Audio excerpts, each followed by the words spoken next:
اعوذ باللہ من الشیطان الرجیم، بسم اللہ الرحمن الرحیم۔ رب اشرح لی صدری ویسر لی امری واحلل عقدۃ من لسانی یفقہوا قولی یا رب العالمین۔ اللہم صلی علی محمد وعلی آل محمد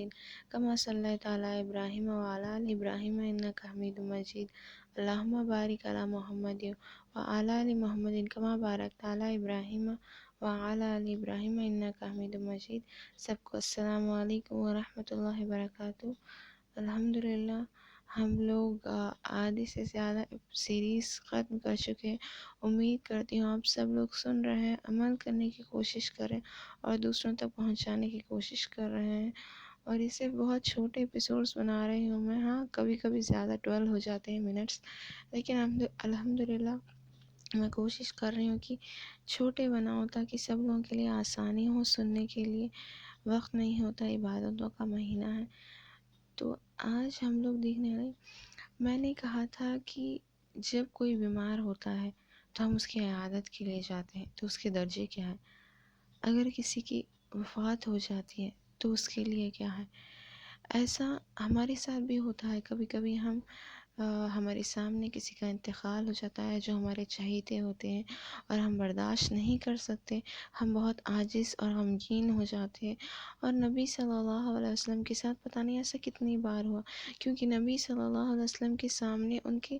چہیتے صحاباؤں کا انتقال ہوا تھا، بہت بار، بہت صحاباؤں کا محمد صلی اللہ علیہ وسلم کے نظروں کے سامنے انتقال ہوا تھا۔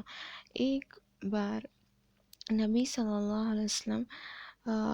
ابو سلمہ رضی اللہ عنہ کی آخری سانسیں چل رہی تھی جب وہ ان کے گھر میں داخل ہوتے ہیں اور ابو سلمہ رضی اللہ عنہ کو دیکھتے ہیں۔ ام سلمہ رضی اللہ عنہ فرماتی ہے، جب ابو سلمہ کی آخری سانسیں چل رہی تھی تو محمد صلی اللہ علیہ وسلم ہمارے گھر داخل ہوئے، اور جیسے ابو سلمہ نے اپنی آنکھیں اوپر کر لی، اپنی نظریں اوپر کر لی، تو محمد صلی اللہ علیہ وسلم نے اس کی آنکھوں کو بند کر دیا، اور نبی صلی اللہ علیہ وسلم فرمانے لگے کہ جب کوئی روح لے لی جاتی ہے، یعنی کہ کسی کی روح لے لی جاتی ہے، تو اس کی نظریں اس کی روح کا پیچھا کرتے ہوئے جاتی ہیں، یعنی کہ اس کی روح جس طرف جا رہی ہے اس کی نظریں اسی طرف دیکھتی ہیں، اور اللہ عالم وہ کیا دیکھ رہے ہوتے ہیں۔ تو اس طرح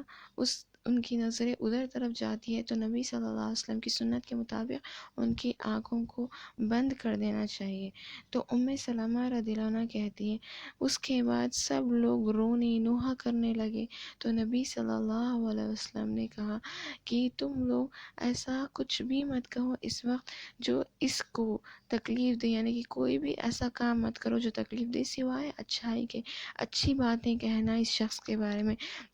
جس کا انتقال ہوا، اس کے بارے میں اچھی باتیں کہنی چاہیے، اس کے لیے دعائیں کرنی چاہیے، کیونکہ جیسے کسی شخص کا انتقال ہوتا ہے تو فرشتے اس کے گھر، اس کی جگہ داخل ہو جاتے ہیں، اور جو بھی اس وقت دعائیں کر رہے ہوتے ہیں، جو بھی کہہ رہے ہوتے ہیں، ان کے لیے آمین کرتے ہیں وہ فرشتے۔ تو اسی لیے ہم لوگوں کو اچھی باتیں کرنی چاہیے، کیونکہ اس وقت مردے کو سب سے زیادہ کسی کی ضرورت ہوتی ہے، اس روح کو، تو دعاؤں کی، تو اچھی دعائیں کرنی چاہیے، تاکہ اس کو اب اس وقت کسی چیز کی ضرورت نہیں ہے، کیونکہ اب تو اس کے اعمال بند ہو گیا، اور اب اس کو دوسروں کی دعاؤں کا سہارا رہتا ہے، تو اسی لیے زیادہ سے زیادہ دعائیں کرنی چاہیے ایسے شخص کو لے کر۔ تو جب نبی صلی اللہ علیہ وسلم ابو سلمہ رضی اللہ عنہ کا انتقال ہو جاتا ہے، تو نبی صلی اللہ علیہ وسلم ابو سلمہ رضی اللہ عنہ کے لیے دعا کرتے ہیں کہ اللہم اغفر لی ابی سلمہ، اے اللہ تو ابی سلمہ کی مغفرت کر دے، ورفع درجتہ فی المہدیین، اور اس کے درجے کو بلند کر دے مہدیین، یعنی کہ ہدایت والوں کے ساتھ، یعنی کہ جو ہدایت پانے والے ہیں ان کے بیچ میں اس کے درجات کو بلند کر دے کہہ کر، اور وفسح لہ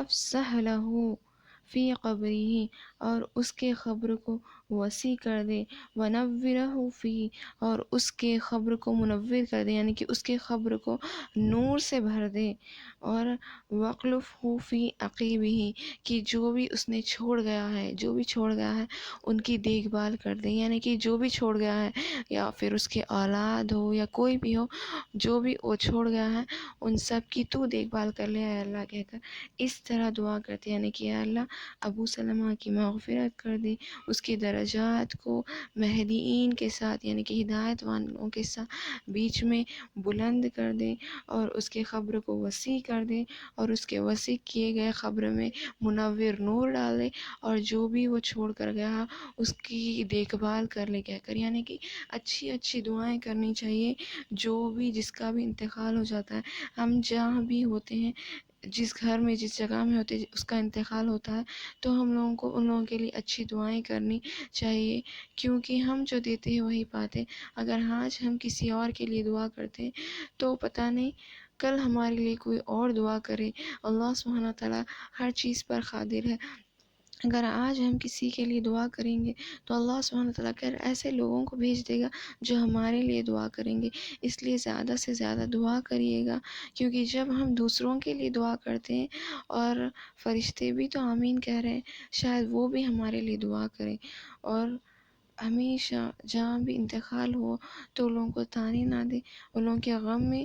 ان کے غموں کو بانٹ لیں اور ان کے لیے دعا کریں، چاہے وہ کتنے بھی برے ہو، کچھ بھی ہو۔ ہم کسی کو نہیں جانتے، یعنی کہ ان کے سیکرٹ اعمال ہم نہیں جانتے، اس لیے ہم لوگوں کو کہنے کا حق نہیں ہے یہ برے تھے، یہ تو جنت میں کہاں جائیں گے، ان کے لیے دعا کر کے کیا فائدہ۔ ایسا کبھی نہ کہیں، کیونکہ ان کے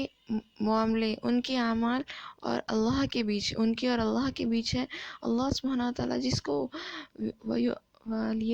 وَيُعَذِّبُ مَن يَشَاءُ لِيَغْفِرَ مَن يَشَاءُ، وہ جسے چاہتا ہے عذاب دیتا ہے، جسے چاہتا ہے معاف کرتا ہے۔ تو ہم کون ہوتے ہیں کسی کو کیٹیگرائز کرنے والے، یہ برے تھے یہ تو جنت میں نہیں جائیں گے، یہ برے نہیں تھے کہہ کر۔ اسی لیے ہم لوگوں کو کیا کرنی چاہیے، حسن الظن، اچھی امیدیں رکھنی چاہیے لوگوں سے، اور ہم لوگوں کو ہمیشہ اچھی دعا کرنی چاہیے۔